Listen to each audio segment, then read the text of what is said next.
या देवी सर्वभूतेषु मां शक्तिरूपेण संस्थिता नमस्तस्यै नमस्तस्यै नमस्तस्यै नमो नमः।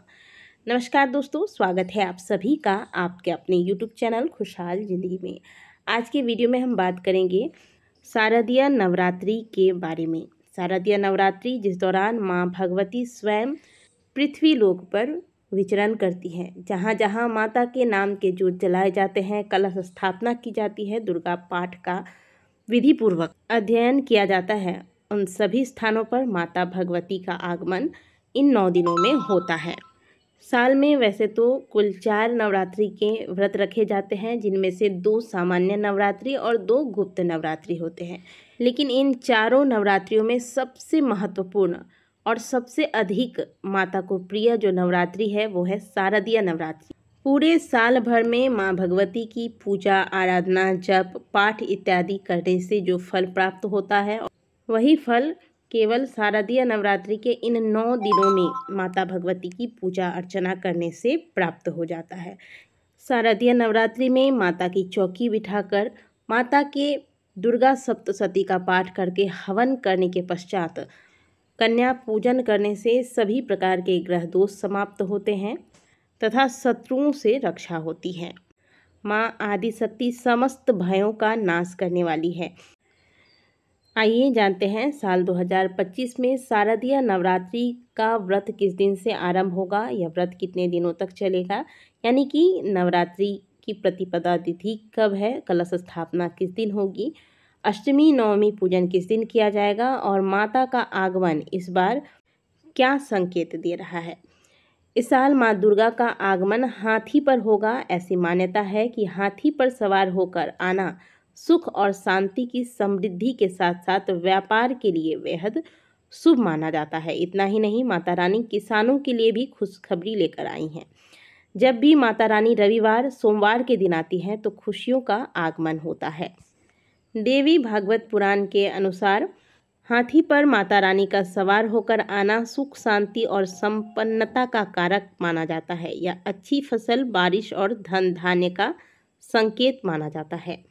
तो इस बार माता रानी अपने भक्तों से मिलने हाथी पर सवार होकर आ रही हैं। चलिए अब जानते हैं नवरात्रि का आरंभ कब होगा। शारदीय नवरात्रि 22 सितंबर से शुरू हो रहा है। अश्विन मास के शुक्ल पक्ष की प्रतिपदा तिथि की शुरुआत 22 सितंबर को रात 1:23 पर होगी। इसलिए नवरात्रि का पहला दिन 22 सितंबर ही होगा। इसी दिन कलश की स्थापना की जाएगी। कलश स्थापना का शुभ मुहूर्त होगा इस बार प्रातःकाल 6:09 से लेकर प्रातःकाल 8:06 तक। अगर दोपहर में घट स्थापना कर रहे हैं तो अभिजीत मुहूर्त होगा दोपहर 11:49 से लेकर दोपहर 12:48 तक। तो ये दोनों ही मुहूर्त कलश स्थापना के लिए शुभ हैं। अगर प्रातःकाल आप कलश स्थापना नहीं कर सकते हैं, पहली जो मुहूर्त है 6:09 से लेकर 8:06 तक, यदि इस समय कलश स्थापना नहीं होता है तो इसके बाद आप कलश स्थापना ना करें।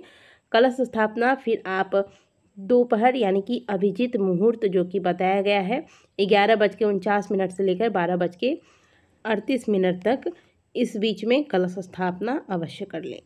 पंचांग के अनुसार साल श्राद्ध पक्ष में एक तिथि का क्षय और नवरात्रि में एक तिथि में वृद्धि हो रही है। इसलिए इस साल 9 दिन के नहीं होकर 10 दिनों तक नवरात्रि होगी, क्योंकि इस बार चतुर्थी तिथि की वृद्धि हो रही है। नवरात्रि के तिथि की वृद्धि अति शुभ और फलदायी मानी जाती है। साथ ही माता का आगमन भी इस बार बहुत शुभ है।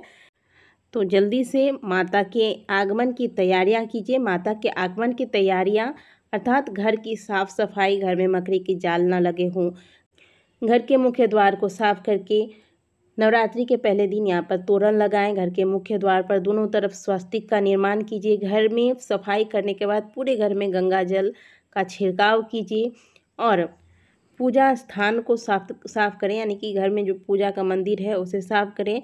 पूजा के मंदिर में जो व्यर्थ की चीज़ें जमा हो गई हैं, इकट्ठी हो गई हैं, इन्हें नवरात्रि से पहले घर से बाहर निकाल दें।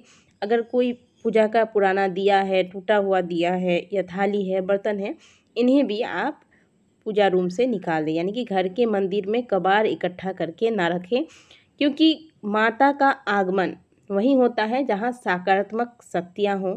इसीलिए ये चीज़ें घर में नकारात्मक ऊर्जाओं को बसेरा देती है और किसी भी पूजा पाठ से पहले इसीलिए साफ़ सफाई का विशेष ध्यान रखा जाता है। तो घर में जो भी चीज़ें आपको लगे जो आपके कार्य की नहीं है, बेकार में पड़ी हुई हैं, इन्हें जल्द से जल्द घर से बाहर निकाल दें। घर में मकड़ी के जाले हैं उन्हें साफ़ कर लें और नवरात्रि के दौरान हमेशा घर की साफ़ सफाई का ध्यान रखिए। भोजन शुद्ध होना चाहिए। यदि आप मांसाहार का सेवन करते हैं तो अभी पितृपक्ष में वैसे बहुत से लोग मांसाहार का सेवन नहीं करते होंगे।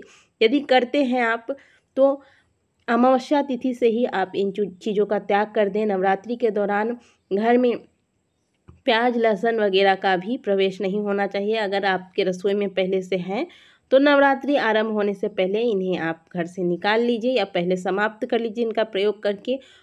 तो अब नवरात्रि में बहुत ही कम दिन शेष रह गए हैं। माता के आगमन की तैयारियां आप सभी आरंभ कर दीजिए। आशा करते हैं कि आज की दी गई जानकारी आपको अच्छी लगी होगी। वीडियो अगर आपको अच्छी लगी है तो वीडियो को लाइक ज़रूर कीजिएगा। मिलते हैं आपसे अगले वीडियो में, तब तक के लिए ओम नमः शिवाय, जय माता दी।